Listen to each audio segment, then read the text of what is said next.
everyone. My name's Simon. I'm Joe. And we're here to talk today about the Brandalism project, Brandalism, the art of self-defense. This was a project that took place earlier this summer, and it looked at these billboards, outdoor billboard spaces. There's about 120,000 of them in the UK.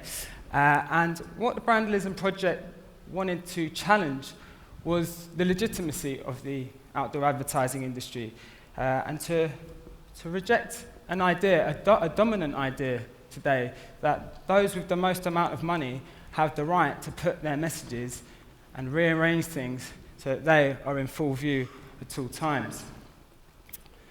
So what this project actually involved was taking back these spaces, these large 20-foot by 10-foot spaces, and installing artworks over the top of them using different equipment, using ladders and using our own uniforms and some glue and some paste. And the idea was to put up artworks that would challenge the advertising industry, and to make the point that we don't get a choice whether we see these billboards. We don't get a choice to opt out of these adverts, as with so many other forms of media. So some of them were easy to get to than others, and this was the essence of the project. Okay, so this very simple idea, really, over a series of months, nearly a year of organising, developed into this quite wide network of individuals and organisations that felt compelled to get involved. And what we ended up with was 28 artists from 8 different countries, Australia, America, Europe. There was 36 billboard reclamations, so unlawful reclamations of advertising space within the UK. And these were installed in 5 cities in 5 days. Now, some of the interesting points and why we're here to talk to you today about crossing borders is the fact that national and international borders were crossed with artists from different cultures, or all part of Western culture, but feeling the need that this was an issue in their locality, and collaborating on artwork and installing that.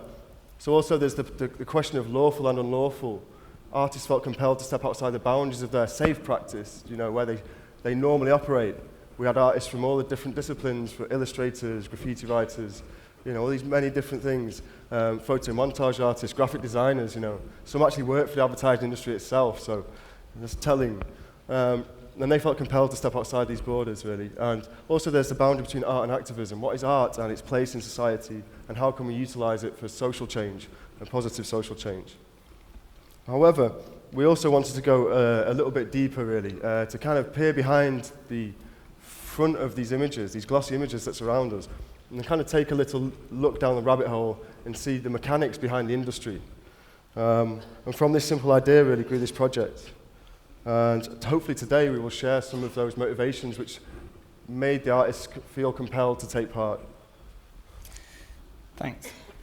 So we wanted to ask the question, why are there so many billboards and advertising in our urban landscapes, in our cities, not just in the UK, but across Europe and across many parts of the world? A common defense that we hear from the advertising industry, perhaps there's some seated amongst the audience today, a common defense is that they merely provide information to us as consumers so that we can make rational choices on the purchases of products and services out there. And there's nothing wrong with that, they say. It's a benign service. But we wanted to go back to the origins of the modern advertising industry to try and get at the heart of where it all came from. This is a chap called Edward Bernays. He was the nephew of Sigmund Freud, and he's kind of considered the forefather of the modern advertising industry.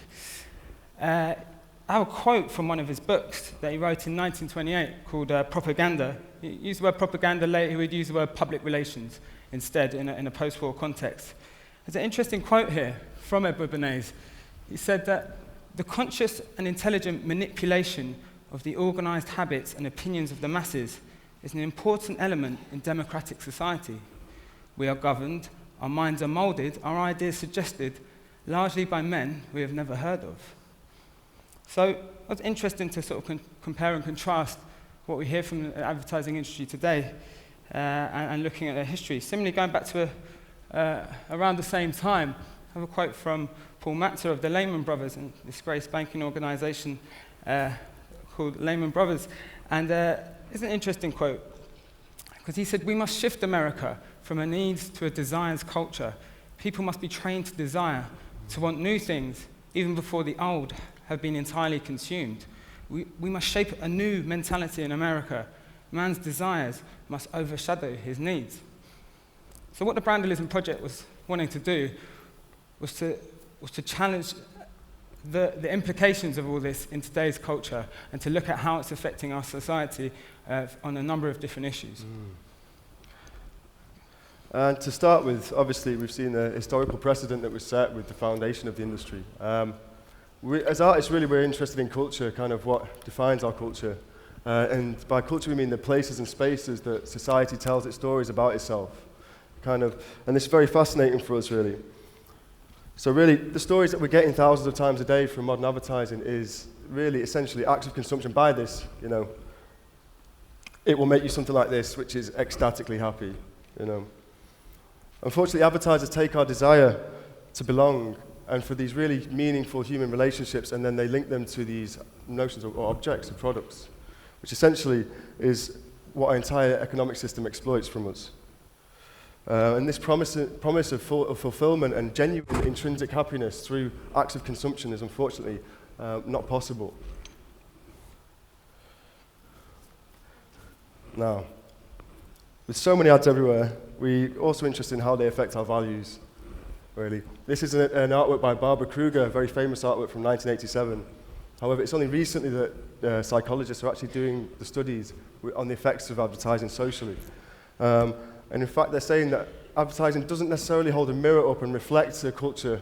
It actually actively takes a part in shaping it, which is very, very interesting. And the more emphasis that we put on the cultivation of the self and our individual identities, the less likely we are to take part in behavior that is socially and environmentally positive. One of these recent examples is what happened in London last year with the riots. This was a very serious time for the whole of the UK, really.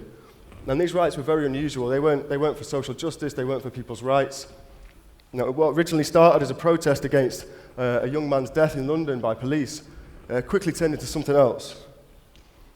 And what we saw across the nation, this is across the whole of the UK, for 3 or 4 days, was this incessant looting of designer goods and products by young people. There was around 15,000 young people who took to the streets in order to take the goods and products that they were told they needed to be normal, which have massive implications for our younger generations.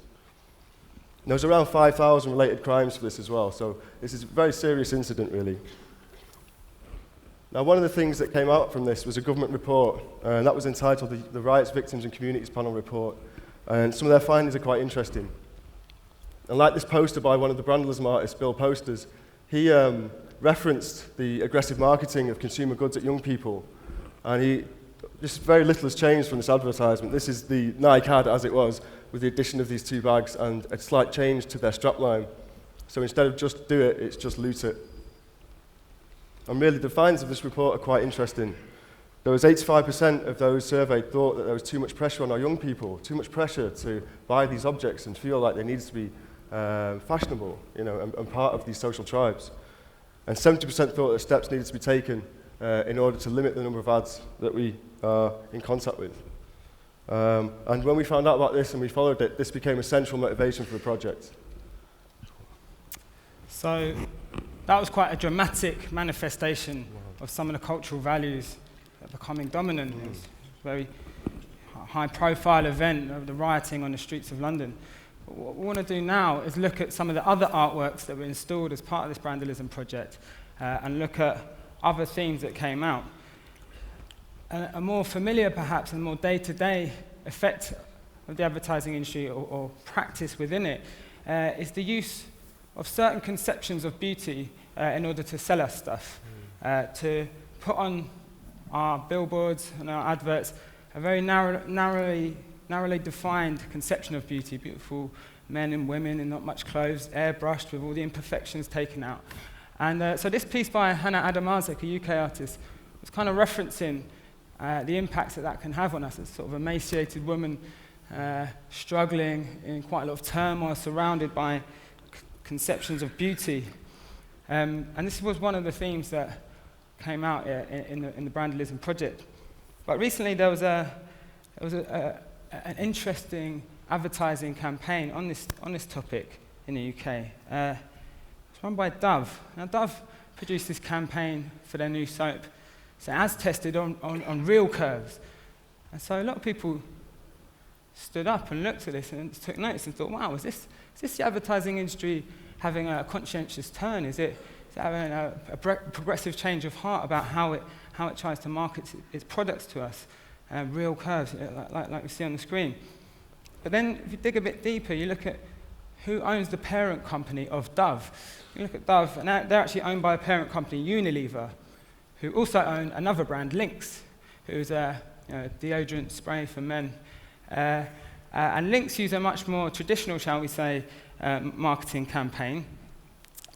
Use of sort of, the more stereotypical glamorous women, directly linking the use of their product with sexual success, spray more, get more.